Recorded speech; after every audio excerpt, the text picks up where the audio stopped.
Can you hear me? Okay. This is a sort of trend because I used to be a Foreign Service officer.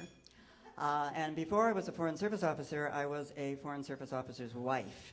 Because back in the day, the State Department didn't allow married women to be Foreign Service officers. So once they did allow that back in the mid-70s, I took the exam and became my own Foreign Service officer. But this story is about when I was a wife, and we were assigned, or he was assigned, to the U.S. Embassy in Tokyo. And before a Foreign Service officer goes overseas, they have all kinds of training programs for them where they discuss bilateral and multilateral and policy directives and so on. But in those days, for the wives, we got classes in behavior. How to behave, you know, at a dinner and to entertain gracefully, and where to put your wine glass on the table and so on. But one class we had was really interesting. There was this woman trainer, and she was talking about swearing. And she told us that you should never, never swear in a foreign language because you never know what it means. Even in an English translation, you know, it may sound really benign in English, but you never know how the foreigner, the foreign ear, is going to respond to it emotionally. So I'm going to have to use a swear word here, and it's a swear phrase, actually.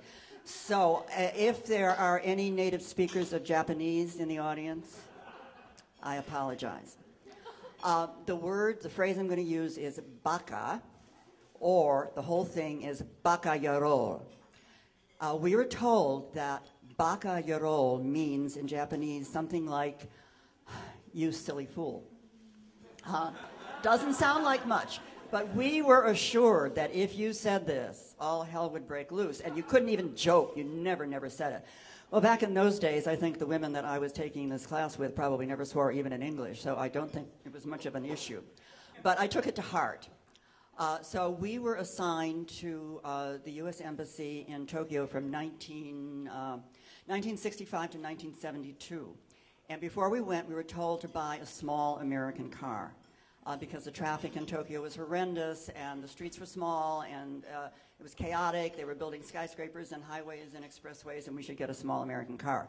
It's pretty hard to do, but we found that the Ford Motor Company was advertising something called a compact, which was a new word for American cars. So we bought a brand new 1966 Ford Falcon. And it was a four-door car, and it was white on the outside, and the inside was the latest red vinyl interior, and it had a big red steering wheel. And so we got to Tokyo about 2 months before that car got there. And once I was in Tokyo and saw what the traffic was like and realized that I was the chauffeur, I was the one who was going to have to take the kids out and go shopping and so on, it was terrifying. It was really terrifying. The cars were really small, and you had to drive on the left side of the street, and that was difficult to get used to. And when the car arrived, it was big. I mean, it looked sort of like what I imagine a 1980 Lincoln town car looked like. It was very big. And all these little Japanese cars, we used to jokingly call them sewing machines because they were real little. And they, but, you know, I drove around the parking lot for about 2 weeks, and then I got my nerve up. The other problem, in addition to driving on the left side of the street, is my steering wheel and driver's side was on the left side of my American car, and the Japanese driver's side and steering wheel was on the right side of their car. So if you were in a traffic jam and you looked to your left, I mean, you're about this close to the face of the driver in the car next to you. So that was sort of disturbing. But what was really, really disturbing was making a right-hand turn. Because a right-hand turn, when you drive on the left side of the street, is like making a left-hand turn here.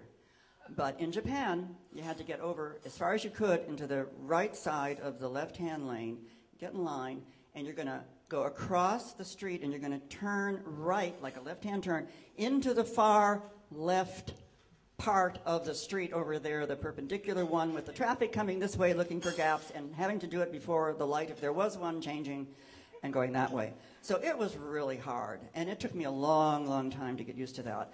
I don't think I ever really did get used to it. Telling the story reminds me of it. When the story I'm about to tell, this happened in the summertime, and these cars, my car, nobody's car, I don't think was air conditioned then. So everybody had their windows rolled down, and it was really hot, like July, August in Tokyo. And I'm in this right-hand turn. It's not a right-hand turn lane. I'm just in the right-hand side of the left side of the street. And I got my hands on the steering wheel. And I'm trying to make this right-hand turn. And one of the things we were told about traffic in Japan is that if you, as a driver, touch another car that's in front of you, either a little bit or a lot, dent it, or just even kick it, it's your fault. So everybody drove in these massive traffic jams, like slow motion, playing slow motion chicken, because you had to keep the nose of your car just slightly ahead of this other car that's trying to get slightly ahead of you. And so as you're trying to make this turn, there's my line of cars making this right turn, and people are getting impatient. So pretty soon, there's another line of cars making a right turn right next to me. And sometimes there'd even be a third lane. So there's this hunk of cars, and they're all trying to make this right turn into that far left lane on that perpendicular street over there. And so all the while you're doing this, very slowly, you are watching the front end of your car, and you are seeing somebody else aiming the front end of his car at your left front fender. And his aim is to scare you so that you stop. And the moment you stop, he gets ahead. So the game you played was never to let them get ahead. Because if you let them get ahead, you would be stuck there forever. And you couldn't let them hit you, and you couldn't hit them. So it was really tricky. So there I am, gripping my steering wheel in this right turn lane, trying to make this turn, watching the nose of my car, watching this other car. I finally turn around, and I look, and through my open window, I see next to me is a taxi with a taxi driver, and they are the worst. This is a real machismo kind of thing. And I'm from Detroit, so I'm pretty tough about driving, but this was even tougher than what I was accustomed to. So I'm looking at him, and I'm looking ahead, and I'm trying to keep the nose of my car there. And I look over, and I see this guy is leaning out his window toward me. I mean, he's there. He's leaning. He's practically got his nose on my shoulder, and he's glaring at me. And I look at him, and he shouts, "Hey, you know what baka yaro mean in English?" Well, I looked at him, and I said, "No, you know what fuck you means in Japanese?"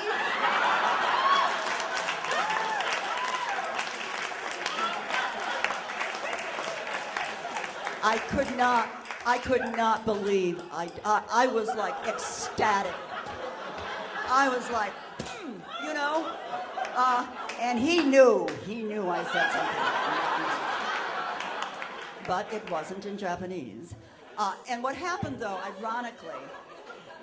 ironically, what happened is in my glee, in my absolute just amazement that I had done this thing, I took my foot off the accelerator, and he got ahead and made the right turn, and I was left waiting for the next light. But, you know, it was worth it.